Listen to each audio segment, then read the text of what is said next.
Hey everybody, Cyclone here from CYCIEprodz, Instagram, Facebook, and YouTube. Hoping you guys are having a good day. So, what's on the agenda today? Let us look back at the career of one of my top 3 favorite fighters of all time, the Dominator, Mr.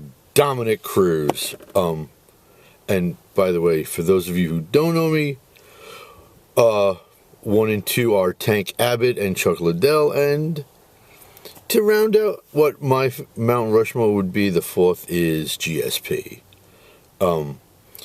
So what Dominick Cruz is right now is, I would say, and I would argue this case quite harshly, that he is the MMA version of what Tim McCarver was to baseball broadcasting. He does more homework and research than Daniel Cormier, obviously, Paul Felder, Megan Anderson, Laura Sanko. I mean, he is the quintessential analyst guy. He breaks everything down almost to the point to driving most people crazy with it, but something actually I enjoy. He has one of my favorite sayings that I believe he might have lifted from Muhammad Ali, that is, adversity creates perspective. I actually like that one. I like that one a lot. So, what was he really good at? Crazy footwork. Crazy footwork. Side to side, darting in and out. Keeping his head off the center line with lots of feints, like go, like that.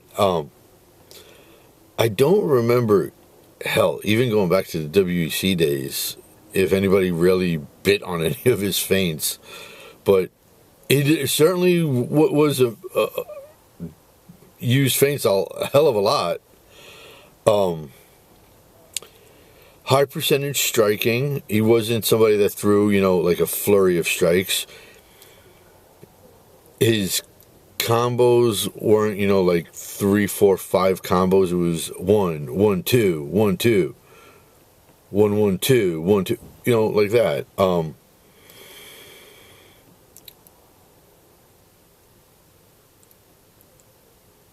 He had good kicking once kicking, especially, became popular in MMA. Did not have lights out power at all.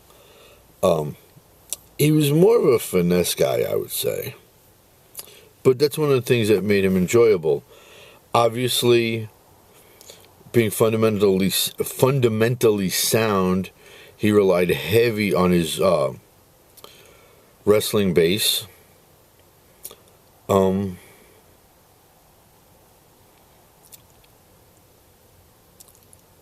His career was,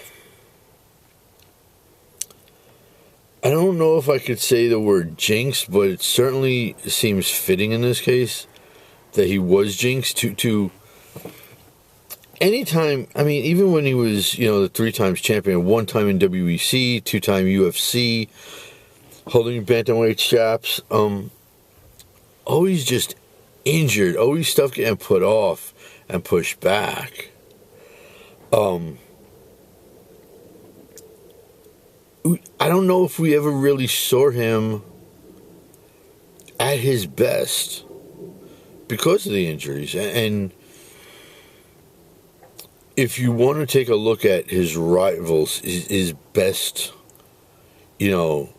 foils, his best B-sides,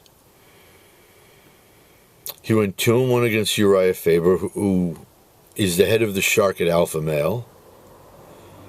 2-0 against Joseph Benavidez. Back in October 2011, he had one of the best wound up being one of the best, most fun grappling fights you can have with Demetrius Johnson, where he won by unanimous decision. I mean, it was a constant flow of back and forth scrambles. That it's a fun fight. If you get a chance to look back on a YouTube video for it, do it. Look up Demetrius Johnson and Dominick Cruz. It was a really good fight, and honestly, it might have been one of the fights that helped push Demetrius to go to 125. But obviously, I think his two biggest and most heated rivals were TJ Dillashaw and Cody Garbrandt. I mean, he went through like everybody at Alpha Male, but those two really, really stand out. So from 2005 to 2022, when his last fight was, when he lost to Chito Vera, 24-4 record. Not bad at all. Hall of Fame, lock it up. But he wasn't a finisher, you know. It wasn't go to the ground and submit you. It wasn't, you know, like put you out with either like a head kick or you know, like a punch. That wasn't him. It was a wearing you down, take it to the scorecards, and that's what he did 16 times, is win on the cards.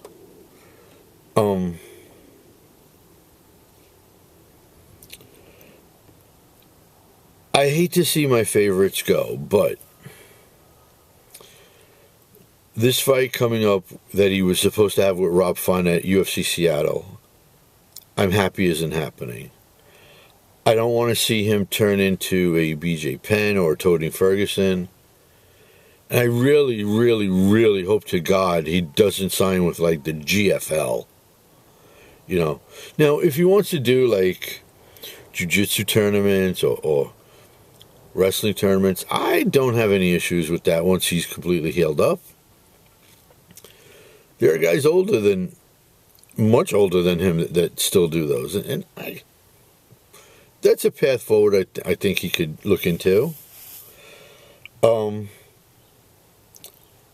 where do I put the 39-year-old on my Mount Rushmore? You know, I mean, on the greatest of all times. Okay, so you have him. You have Uriah Faber, because they go hand in hand almost. You know, it's sort of like DC and John Jones. I put Renan Barao on my top 5. Henry Cejudo, Triple C, Mr. Cringe himself. And I rounded out with, I mean, I kind of put Brad Pickett on my list at 135. Now, Magomed Karamov is a really good fighter, but I think he just misses the mark. Anybody fighting like right now, Sean O'Malley, you know, all Corey Sandhagen, all those guys, they're good guys. Aljamain Sterling, really good, but I don't put them on the greatest of all time list at 135. And Aljo comes close, honestly, to being on the list, but I don't know. You think he takes out Brad Pickett off the list? I don't see. I still go with Brad Pickett. Now, Merab, I don't know.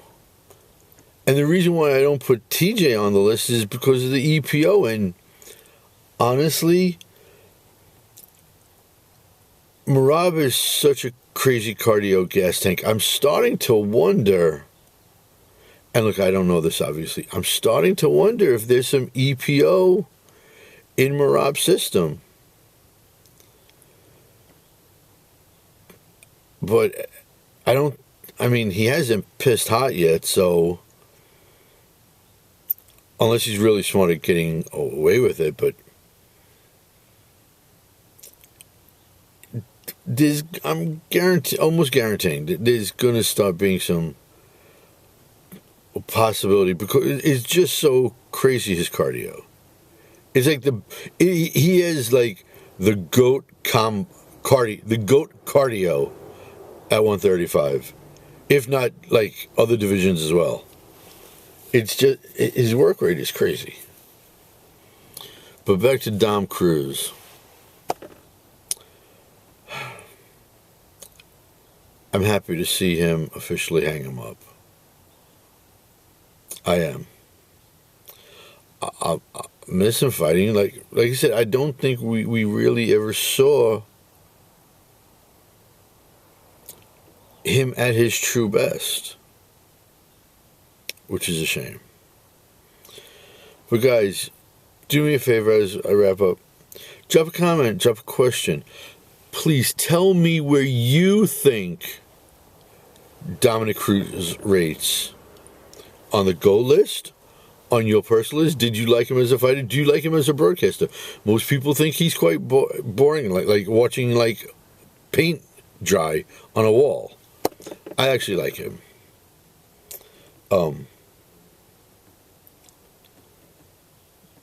I guess that's it. Dom Cruz, thank you for the memory, sir. You were fun to watch. And honestly, you were fun to talk to the 3 times I was able to talk to you. Good guy, funny guy. I liked him. And again, it's not a eulogy. The guy's not dead. I mean, he's just retiring, but kind of feeling all emotional talking about him. So my top 3 are all now officially gone. Okay, so like I said, do me a favor, please. Drop a comment or a question. Kick that subscribe button's butt by hitting it. Free for you, costs you nothing, helps me out tremendously. I really, really, really appreciate it. And I guess that's it. Until the next video, Cyclone saying, peace out, home skis.